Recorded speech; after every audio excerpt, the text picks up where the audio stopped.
Our regional FCS schools aren't the only teams kicking off the 2018 season this week. The NSIC football season begins Thursday. One of those games live on our network, actually.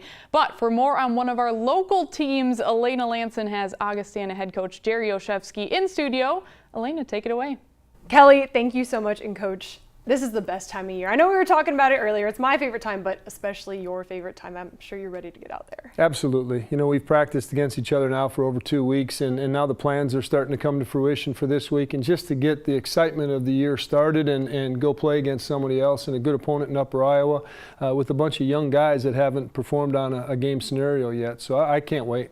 A lot to look forward to, and we're about to run you through some trivia to get ready for this season. Okay. All right, so what year did Augie join the NSIC? Oh boy, that will be somewhere around, 2003? 2008. Okay. And what is the last line of the fight song? You can sing along. Yeah. Well, I'll sing the whole song for you if you let's want. see it. Fight on for Augustana, fight on, you Vikings bold, fight on for your alma mater, Augustana blue and gold. There we go. There's the last line. And how many Vikings have made it to the league? Let's see, Les Josephson, Kevin Kaesmerharn, 5, 6, CJ Ham now makes it 6, 7? I think 5. Oh, 3. Oh, 3 and 2. Yeah, but you got to That's work right. with CJ Ham, and he's been having some national recognition. So how are the guys now kind of looking up to him and kind of taking after his game? Fantastic. And CJ always reaches out to us. He comes back and does our Legends Camp in the summer and stays active in relationships with not only our past players but our current players. And yeah, they just think it's amazing that not only he was an Augustana Viking, but that he's playing at the level that he's playing at in the professional ranks. He's been so much fun to watch, especially this preseason. He's absolutely killing it. And it's awesome that he comes back. All right, we're going to get to know the team a little bit with fill in the blank. All right, so you ready? Yeah. All right, the first guy to get on the line for a drill is?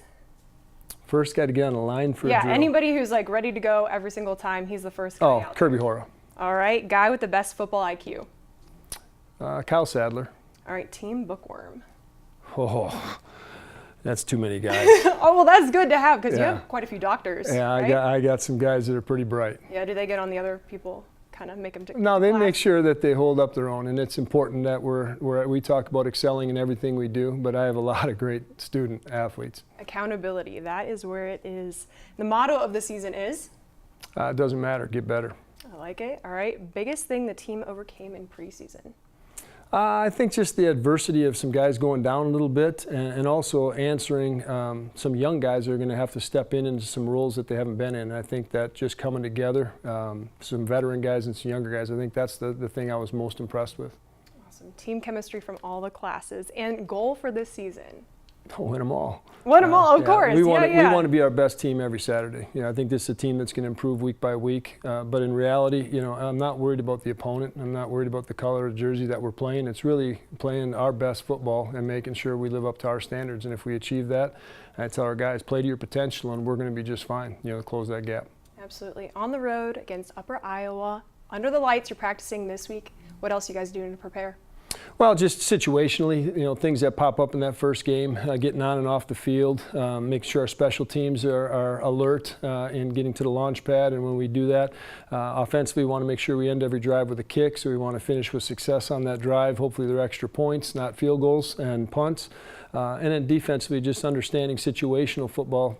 We tried as much as we could to create that, but in a game, it's going to happen where a 3rd and 3 turns into, a 10-yard gain, and now it's 1st and 10, or vice versa. So those are the biggest things that I think we had to accomplish, and I think we've done a good job of readiness. Awesome. Well, I'm excited to see you guys out there this year, and thanks so much for stopping by. I know it's a busy week for you, but yeah, best of luck to you guys. Always love seeing you. Thanks so much, Elena. Appreciate it. Thank you so much. All right, Kelly, right back to you. Thanks, Elena. And yes, you heard Coach OJ praise CJ Ham. Well, the Minnesota Vikings think pretty highly of him too. Yesterday, offensive coordinator John DeFilippo addressed the media. Here's a quote the Vikings tweeted out from that media session. CJ Ham is one of the most diligent football players I've ever coached. Not only is he smart, athletic, and bright, he takes a lot of pride in his job. There's a reason why he's performing well. #Skol. So very cool for the Duluth native. And now going away from the Augustana Vikings. They kick off on Saturday, as Elena mentioned, but our other NSIC teams, some of them kick off on Thursday. So here to break it all down, preview the NSIC North Division, I'm joined by David Brown. But David, we're going to take a look at the preseason poll first off. So let's bring that up. And taking a look, Minnesota State is on top, of course, but talking about the North, Minnesota Duluth, of course, coming in at number 1. Minnesota Crookston 8th, University of Mary 7th, Minot State and MSU Moorhead 6 and 5. But yeah, that top half, Northern State 4th, St. Cloud State 3rd, Bemidji State 2nd, and Minnesota Duluth, as I mentioned, is the favorite. So David, any big surprises in the North with this? Not really too many big surprises, but the one that really stuck out to me was Bemidji State being picked to finish second. That's no disrespect to the Beavers. I just don't think they're going to get that high because they're replacing their all-time passing leader in quarterback Jordan Hine. Now, they do have some good options behind him, and they just announced this week that they're going to go with a redshirt freshman under center, Brandon Alt. But we have seen empirically, Kelly, that most teams take a small step back when they replace an all-time or legendary QB. Look at Augustana last year. They had a hard time after Trey Hyde graduated. Southwest Minnesota State, they weren't prepared for when Blake Gimbel went down with an injury last season, and their record suffered as a result. I'm not saying Bemidji State's going to be the worst team in the North Division, but I think it will take them a year or two to get back to the level they've been at previously. Kelly, the last time they didn't have Jordan Hine as starting quarterback, they went 3-8. I don't think they're going to take that far a fall. I think they really have confidence in Brandon Alt. I just don't see them immediately contending for that North Division title. Brandon Alt, relative of Jordan Alt, the Denver player? No. I don't think so. Okay, because they are a Minnesota family. Anyways, moving on. Try and find a basketball connection, I suppose. always try and find one. But David, back to football. Minnesota Duluth, the overwhelming favorite. I mean, the Bulldogs did a lot last year that people might not have expected after their start. Do you agree that they are the team to beat in the North? Absolutely, I do. Their defense is absolutely stacked. They've always been solid there. They shut out their last 4 NSIC opponents' offenses last season, only allowed 6 points in their final 4 regular season games. But those 6 games as a result of the other team's defense returning a fumble. So the Bulldog D, once again, should be formidable. They reload, they don't rebuild. But I think their offense actually is going to be what's fantastic this season. All 3 quarterbacks who won games last year returned for UMD. John Larson won the QB battle out of camp, as you saw there. He's got more of an ability to run, but he's also going to have tremendous receivers. First, Jason Baltz right here in the snow against Bemidji State.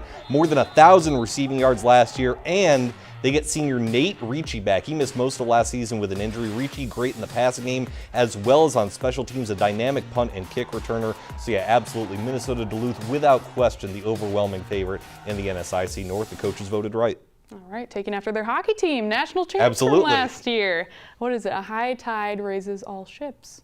I'll take your word for it. I think so. I'm not up to date on my idioms. Oh, I'm just everywhere today. Well, anyways, David, moving back, is there any kind of surprise team or sleeper, I guess you could say, someone that's going to be a little bit sneaky in the NSIC North? I'm actually going to say it's the University of Mary. Craig Bagnell, the youngest head coach in all of college football, he comes back to lead his alma mater just 5 years after he was their starting quarterback. Now, the big X factor is that no one really knows an idea early on of how this Marauder offense is going to operate. Remember, the past couple of seasons, they ran sort of that wing T triple option system that simply didn't result in wins. They're back to a more traditional spread offense now. That's going to improve both their skilled players and their defense, actually, because now they have to go against a traditional offense in practice. Now, Mary, they've won 3 games in 3 years, 1-10 record each of the last 3 seasons. I don't think they're going to be a playoff team by any stretch, but I do think they're going to be a lot better than most people realize, and I think they can make some noise this season just because early on opponents might not know what to expect. So Mary,